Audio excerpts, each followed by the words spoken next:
नमस्कार, बहुत स्वागत आपका। मैं हूं आपके साथ सचिन पाटिल। आप देख रहे हैं आईएनएस 24/7। वक्त है 9 पीएम का। अमेरिकी राष्ट्रपति डोनाल्ड ट्रंप ने खुद को वेनेजुएला का एक्टिंग प्रेसिडेंट बताया है। उन्होंने अपने social media platform truth social पर पोस्ट की है। इसमें ट्रंप की तस्वीर के साथ एक्टिंग प्रेसिडेंट ऑफ वेनेजुएला यानी वेनेजुएला का अंतरिम राष्ट्रपति लिखा हुआ है। पोस्ट में जनवरी 2026 से पद संभालने का जिक्र है। इसके अलावा ट्रंप ने खुद को अमेरिका के 45वें और 47वें राष्ट्रपति के तौर पर भी दिखाया है।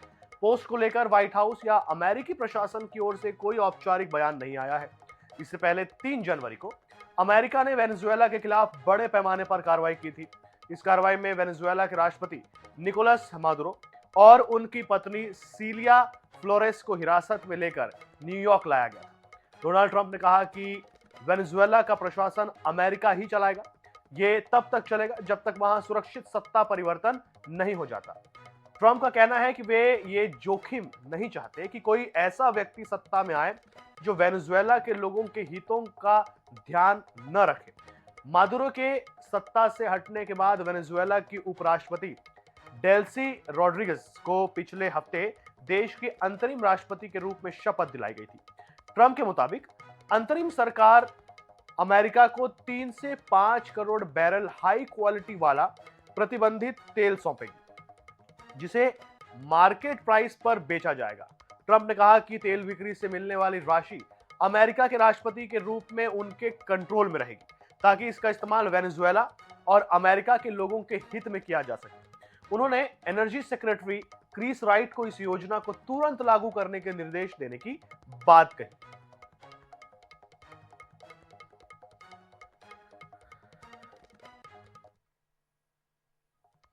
प्रधानमंत्री नरेंद्र मोदी इस समय गुजरात दौरे पर हैं। आज ही सुबह जर्मन चांसलर फ्रेडरिक मर्ज भी भारत पहुंचे हैं। यहां उन्होंने अहमदाबाद में पीएम मोदी से मुलाकात की। इसके साथ ही पीएम मोदी के साथ मिलकर साबरमती रिवर फ्रंट में अंतर्राष्ट्रीय पतंग महोत्सव 2026 का उद्घाटन किया। इस मौके पर दोनों नेताओं ने पतंग उड़ाई। अहमदाबाद के इस महोत्सव में 50 देशों के 135 अंतर्राष्ट्रीय पतंगबाजों ने भाग लिया है। कितने?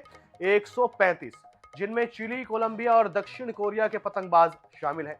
इस महोत्सव में रात में भी पतंग उड़ाई गई, जिसमें एलईडी लाइट से सजी पतंगे आकर्षण का केंद्र रही।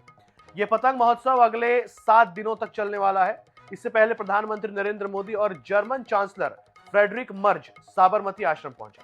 यहां दोनों नेताओं ने महात्मा गांधी को नमन किया, गांधी की मूर्ति पर फूल चढ़ाए।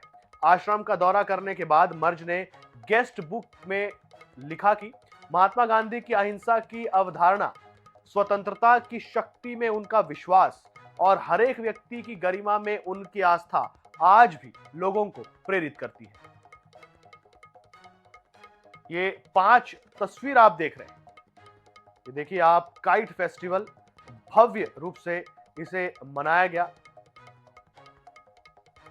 तो जर्मन चांसलर मर्ज आज ही सुबह भारत पहुंचे।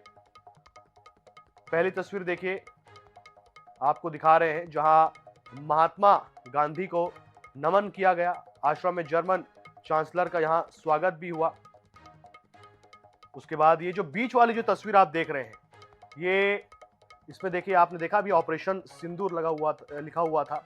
तो तमाम थीम्स पर इस काइट फेस्टिवल को आयोजित किया गया। ये देखिए भारत लिखा हुआ, ये भारत लिखी हुई काइट्स, साबरमती रिवर फ्रंट, ये भी तस्वीर आपको दिखा रहे हैं।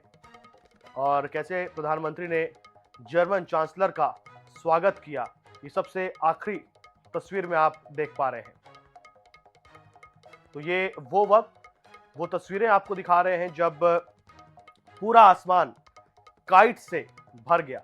रंग बिरंगी काइट्स यानी कि पतंगे। आपको पता है कि मकर संक्रांति के दौरान भारत के खास करके गुजरात में, महाराष्ट्र में और भी राज्यों में इसी तरीके से पतंगबाजी होती है। इसे एक त्योहार के रूप में मनाया जाता है और इसे देखा देखी अब ये भारत के सभी राज्यों में पहुंच चुका है और इसी के साथ ये अब दुनिया भर में भी पहुंच रहा है। काइट फेस्टिवल का सभी लोगों ने आनंद लिया, भीड़ भी बहुत ज्यादा थी। ये तस्वीर आप देखिए, दूसरी तस्वीर में आपको दिखेगा।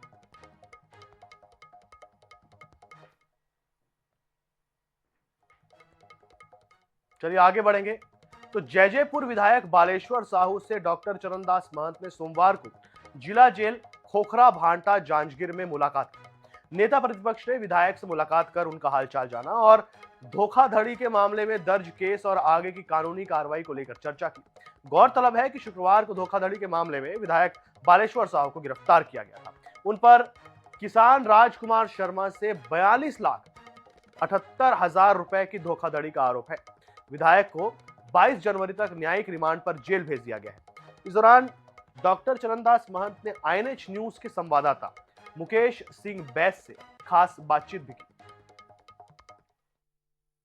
धोखाधड़ी के मामले में जैजैपुर विधायक बालेश्वर साहू की गिरफ्तारी हुई है। वे जेल में शुक्रवार से बंद हैं और आज जो है नेता प्रतिपक्ष चरणदास महंत जी उनसे मिलने पहुंचे हैं, उनसे चर्चा की, हालचाल जाना है। किस तरह से चर्चा हुई, क्या हाल हुआ? देखिए, हमने तो उससे पूछा कि तुम यहाँ हो क्यों। जब आपकी हमारी सब बात होती थी, कोई ऐसा केस ही नहीं था जिसमें अपराध बनता हो, तो मुझे बताया कि यहाँ हमें जो बुलाया गया था फ़ोन करके रात में, और यहाँ कहा कि चाय पी लो, नाश्ता कर लो, और पुलिस वालों को बाद में कोर्ट में इनको पेश किया गया और अचानक इनको जेल भेज दिया गया। ये खुद ही हास्यास्पद है, आश्चर्यचकित है कि वो जेल क्यों आया है। तो हमें ये समझ में आया कि पुलिस वालों को कहीं से दबाव होगा। पुलिस वालों ने पूरी षड्यंत्रपूर्वक उसको जेल में दाखिल किया है। ये निश्चित रूप से हम सब के लिए दुखद है। हम इसका विरोध करते हैं और जिन लोगों ने ऐसा किया है, आने वाले दिनों में उन पर क्या कार्रवाई हो सकती करेंगे। आज की तारीख में कल सेकंड कोर्ट में जाएंगे, वहाँ इनको जमानत मिल जाएगी, और अगर नहीं हुआ, वहाँ भी किसी प्रकार का षड्यंत्र रचा गया, तो हम लोग हाई कोर्ट जाएंगे। तो देखिए, साफ तौर पर कहना है कि फंसाया गया है गलत तरीके से और इस मामले को लेकर जो है आगे लगातार आवाज बुलंद करने की बात कर रहे हैं, और उसके बाद इसे न्याय जो है विधायक को गलत तरीके से फंसाया गया, उसके न्याय के लिए हर तरह से प्रयास करने की बात कही जा रही है। मुकेश सिंह बैस, IANS 24/7 जांजगीर चांपा। जबलपुर में युवा दिवस पूरे उत्साह के साथ मनाया गया। प्रदेश के उप मुख्यमंत्री जगदीश देवड़ा और अन्य जनप्रतिनिधियों ने शासकीय मॉडल हाई स्कूल में सूर्य नमस्कार किया। अलग अलग स्कूलों से आए छात्र छात्राओं को संबोधित करते हुए प्रदेश के उप मुख्यमंत्री जगदीश देवड़ा ने कहा कि युवाओं को स्वस्थ रहने के लिए योग करना बहुत जरूरी है।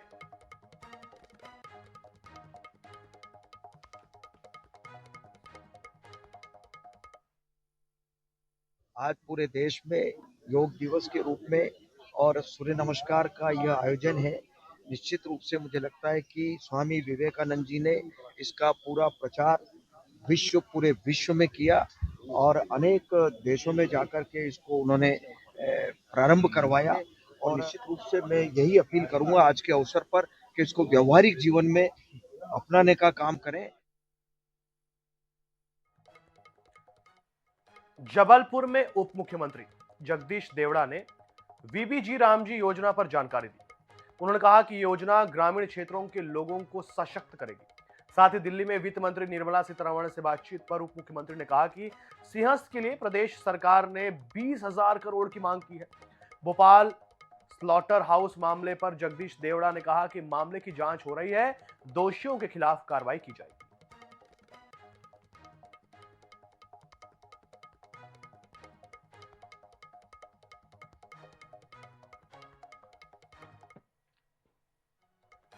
चलिए बात करते हैं गौमांस की तस्करी मामले की, जिसे लेकर भोपाल नगर निगम अध्यक्ष किशन सूर्यवंशी का विवादित बयान सामने आया है। उन्होंने कहा है कि असलम चमड़ा हो या कहीं का चमड़ा हो, ऐसे अपराध में लिप्त पाए गए तो उनकी चमड़ी उतार दी जाएगी। अपराधी को संरक्षण देने वाले किसी अधिकारी को छोड़ा नहीं जाएगा।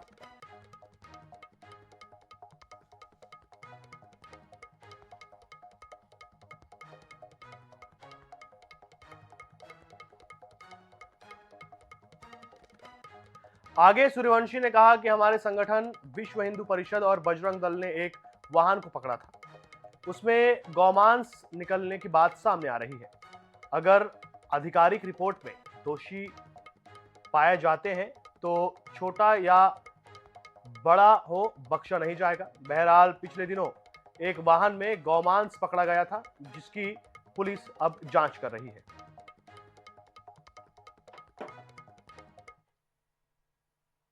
एक वाहन को पकड़ा गया, उस वाहन में जो फूड पैकेट थे उसकी जांच के लिए भेजा गया और जांच के बाद अगर उसमें कहीं कोई अभी तक आधिकारिक रिपोर्ट नगर निगम को प्राप्त नहीं हुई है, अगर वो आधिकारिक रिपोर्ट हमें मिलती है, उसमें अगर कोई दोषी पाया जाएगा तो वो छोटा हो या बड़ा बख्शा नहीं जाएगा।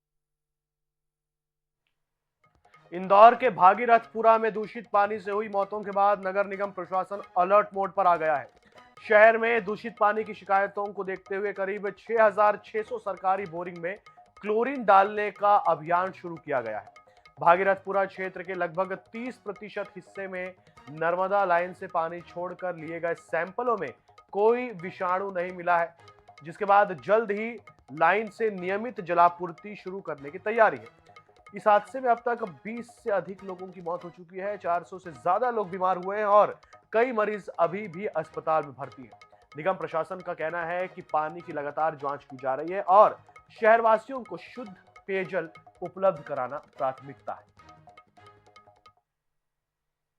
अभी हम लोगों ने एक पार्ट का परसों टेस्टिंग की थी, वहाँ पानी सप्लाई ठीक भी रहा है, तो लगभग 30% एरिया जो ऐसा है उसके सैंपल्स की रिपोर्ट आने पर हम लोग अगर वो सक्सेसफुल रहता है तो वहाँ हम लोग पेयजल सप्लाई वहाँ शुरू कर देंगे। शेष पार्ट में क्योंकि अभी पानी की पाइपलाइन का रिप्लेसमेंट का काम चल रहा है, तो हम लोग हमारा प्लान ये है कि पहले एक बार जैसे जैसे रिप्लेस होती जाएंगी उसको फिर ब्रांच वाइज फेज वाइज हम लोग बाकी क्षेत्र में भी चालू कर पाएंगे और जब तक नहीं होगा तब तक हम टैंकर से वहाँ पर सप्लाई करेंगे।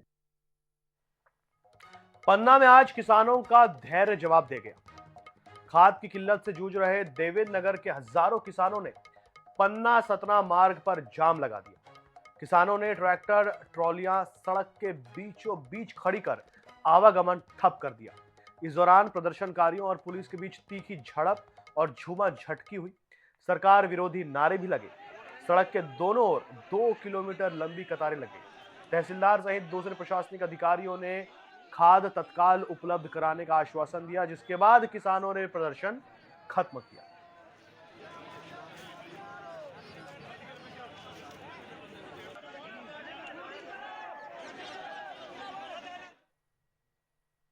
मध्य प्रदेश और छत्तीसगढ़ में चाइनीज मांझा फिर जानलेवा साबित हो रहा है।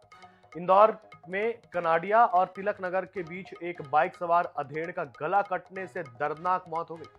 बता दें कि इंदौर में चाइनीज मांझे से 4 घंटे के भीतर 3 बाइक सवार युवकों का गला कट गया। एक शख्स की अस्पताल में मौत हो गई जबकि 2 की सर्जरी करनी पड़ी। तिलक नगर पुलिस मामले की जांच कर रही है और प्रतिबंधित चाइनीज मांझे पर कार्रवाई लगातार जारी है। बावजूद इसके ये बाजार में अभी भी बिक रहा है। इधर छत्तीसगढ़ की राजधानी रायपुर में लाखे नगर के टिल्लू चौक इलाके में चाइनीज मांझे से युवती गंभीर रूप से घायल हो गई। मंदिर जाते समय यह घटना हुई जिसमें उसके चेहरे और हाथ की उंगलियों पर चोट आई और 10 टांके आए हैं। 10। 14 जनवरी को मकर संक्रांति है, लेकिन मकर संक्रांति के साथ ही साथ राजधानी रायपुर में एक बार फिर से जानलेवा चाइनीज मांझा जो है वो आ गया और सड़कों पर आप देख सकते हैं चाइनीज मांझा जो है वो दिखाई दे रहा है। और इसी के चलते राजधानी रायपुर में एक बड़ी घटना सामने आई जहां पर एक युवती के चेहरे पर और हाथ पर चाइनीज मांझे से गंभीर चोट आई है, जो कि पैदल जा रही थी। सीधे उन्हीं से बातचीत करेंगे। कब की घटना है, क्या हुआ था? कल मैं घर से 12:30 बजे मंदिर जा रही थी पट बंद करने। मैं रोड क्रॉस हो रही थी, उसी समय कि एक बाइक वाले के ऊपर चाइनीज मांझा फंसा। उसने मुझे देखा, मैंने भी उनको देखा। फिर वो मांझा करीब मुझे एकदम पास आने लगा तो मैं अपने हाथ से रोकने की कोशिश की तो मेरे गले में जख्म होने से बच गया। तो मेरा मुंह के ऊपर कट चुका है ओंठ। अब वो काफी तकलीफ में दे रहा है और ऊपर से ही खींच रहे थे कोई। अब कौन है मुझे नहीं पता। कितने टाँके आए, आप कहाँ गए थे इलाज करवाने?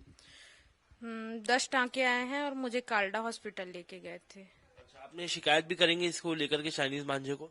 चाइनीज मांझा को तत्काल इससे प्रबंधित कराया जाए शासन प्रशासन के द्वारा से। जहां से ये बनता है उन्हीं पे प्रतिबंध कराया जाए। देखिए पुरानी बस्ती इलाके की पूरी घटना है और जिस प्रकार से मकर संक्रांति आ रही है राजधानी रायपुर में अब भी चाइनीज मांझा जो है वो कहीं ना कहीं बिक रहा है, लोग इसका इस्तेमाल कर रहे हैं और चाइनीज मांझा बेहद ही खतरनाक होता है। इससे अब तक राजधानी रायपुर में मासूम की मौत भी हो चुकी है और कई लोग घायल हो चुके हैं। बावजूद इसके राजधानी में खुलेआम चाइनीज मांझा बिक रहा है, जिसका नतीजा है कई लोग घायल हो रहे हैं और कई लोगों की जान पर आफत बनके ये मांझा दिखाई देता है। कैमरा पर्सन अरुण साहू के साथ मोहम्मद सैन, NH 24/7 रायपुर। 23 जनवरी को राजधानी रायपुर एक बार फिर अंतर्राष्ट्रीय क्रिकेट का गवाह बनने जा रहा है।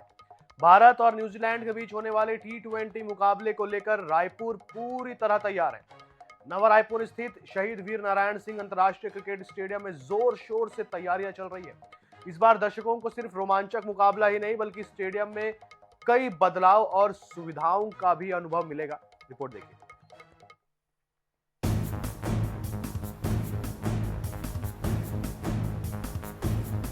भारत और न्यूजीलैंड के बीच होने वाले T20 मुकाबले से पहले शहीद वीर नारायण सिंह अंतर्राष्ट्रीय क्रिकेट स्टेडियम की व्यवस्थाओं को और बेहतर बनाया गया है। दर्शकों की सुविधा और सुरक्षा को ध्यान में रखते हुए एंट्री के सिस्टम में बड़ा बदलाव किया गया है। अब निर्धारित समय तक ही स्टेडियम में प्रवेश मिल पाएगा। इसके बाद सभी गेट बंद कर दिए जाएंगे। साथ ही बैठने की व्यवस्थाएं, गैलरी मैनेजमेंट और सुरक्षा के इंतजाम पहले से कहीं ज्यादा मजबूत कर दिए गए हैं।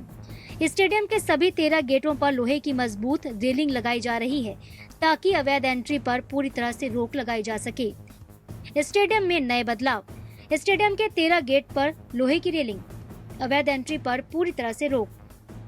कुर्सियों की मरम्मत और सफाई का काम तेज। खाने पीने की बेहतर सुविधाएं। स्टैंड में बैठने की व्यवस्था और ज्यादा बेहतर। कॉर्पोरेट बॉक्स और स्टैंड्स में बदलाव। लग्जरी और अंतर्राष्ट्रीय स्तर की सुविधाएं। भारत और न्यूजीलैंड की टीमें 22 जनवरी को रायपुर पहुंचेंगी। 23 तारीख को T20 का मुकाबला खेला जाएगा और इसको लेकर क्रिकेट के फैंस में जबरदस्त उत्साह है। जल्द ही टिकट बिक्री की तारीखों का ऐलान भी किया जाएगा। छत्तीसगढ़ स्टेट क्रिकेट संघ को स्टेडियम सौंपे जाने के बाद यहां अंतर्राष्ट्रीय स्तर की सुविधाएं विकसित की गई हैं। अंतर्राष्ट्रीय मानकों के ड्रेसिंग रूम, नए प्रैक्टिस विकेट्स और टेस्ट मैच के लिए भी स्टेडियम को तैयार किया जा रहा है। यानी कि इस बार रायपुर में क्रिकेट का रोमांच और सुविधाओं का अनुभव दोनों ही बेहद खास होने वाला है। 23 जनवरी को राजधानी रायपुर में Bharat versus New Zealand T20 match खेला जाएगा। वहीं मैच को लेकर के राजधानी रायपुर के नवा रायपुर स्थित अंतर्राष्ट्रीय शहीद वीर नारायण सिंह क्रिकेट स्टेडियम में तैयारियां शुरू कर दी गई हैं। तस्वीरें आपको दिखा रहा हूं फील्ड की, जहां पर फिलहाल जो फील्ड पर है वो लगातार पानी डाला जा रहा है ताकि घास जो है वो हरी भरी रह सके। इसके अलावा इस बार बात करूं तो T20 मैच में कई बड़े बदलाव जो हैं वो किए जा रहे हैं। मैच में खास तौर पर अगर बैठने की व्यवस्थाओं को लेकर के बात करूं तो आप बैठने की सेटिंग देखेंगे पहले से काफ़ी ज़्यादा बेहतर की गई। इसके अलावा जो प्रीमियम यानी कि जो कॉर्पोरेट बॉक्स होते हैं वो कहीं ना कहीं जब से स्टेडियम को छत्तीसगढ़ स्टेट क्रिकेट संघ को लीज पर दिया गया उसके बाद जो प्रीमियम जो बॉक्स टिकट है उसमें बदलाव किया गया है। वहाँ पर बैठने की व्यवस्थाओं को और प्रीमियम किया गया है। इसके अलावा अगर बात करें तो स्टेडियम में और कई बड़े बदलाव जो हैं वो किए जा रहे हैं। तस्वीरें यहाँ पर आपको दिखा रहा हूँ जहाँ पर टीम्स जो है वो बैठती हैं, उनके भी बैठने के लिए जो हॉल बनाया गया था, जो कमरे बनाए गए थे, वहाँ पर रंगरोपण का कार्य जो है वो किया जा रहा है। जहाँ पर अलग अलग टीमों का नाम लिखा हुआ आप देखेंगे। टीम इंडिया का ये रूम है जहाँ पर जब मैच शुरू होता है तो टीम इंडिया के बैठने की व्यवस्था होती है। इसके अलावा उसके बाजू आपको दिखेगा मैच अंपायर। इस बार अंपायर्स के लिए भी बैठने की अलग व्यवस्था की जा रही। कुल मिलाकर के स्टेडियम को छत्तीसगढ़ स्टेट क्रिकेट संघ को सौंपने के बाद नवा रायपुर से शहीद वीर नारायण सिंह अंतर्राष्ट्रीय क्रिकेट स्टेडियम में कई बड़े बदलाव जो हैं वो किए जा रहे हैं। वहीं 23 जनवरी को इंडिया वर्सेस न्यूजीलैंड जो T20 मैच है उसको लेकर के भी तैयारियां जो है वो जोरों शोरों से चल रही है। फील्ड को तैयार किया जा रहा है। साथ ही साथ आने वाले समय में टेस्ट मैचेस हो सकें उसको देखते हुए कहीं ना कहीं अंतर्राष्ट्रीय स्तर की सुविधाएं जो है वो स्टेडियम में बनाई जा रही है। चाहे ड्रेसिंग रूम की बात हो या फिर प्रैक्टिस विकेट्स की बात हो। इस बार जो स्टेडियम है वहाँ पर प्रैक्टिस विकेट्स भी ज़्यादा बनाई जाएंगी ताकि जो खिलाड़ी हैं वो प्रैक्टिस कर सके और आने वाले समय में टेस्ट मैच भी हो सके। फिलहाल 23 जनवरी को होने वाले मुकाबले को लेकर के छत्तीसगढ़ स्टेट क्रिकेट संघ द्वारा तैयारियां शुरू कर दी गई हैं। कैमरा पर्सन इकराम कुरैशी के साथ मोहम्मद सैन, NH 24/7 रायपुर। तो 9 PM में इसी के साथ इतना ही। देश दुनिया से जुड़े रहने के लिए देखते रहिए NH 24/7। मुझे दीजिए इजाजत। नमस्कार।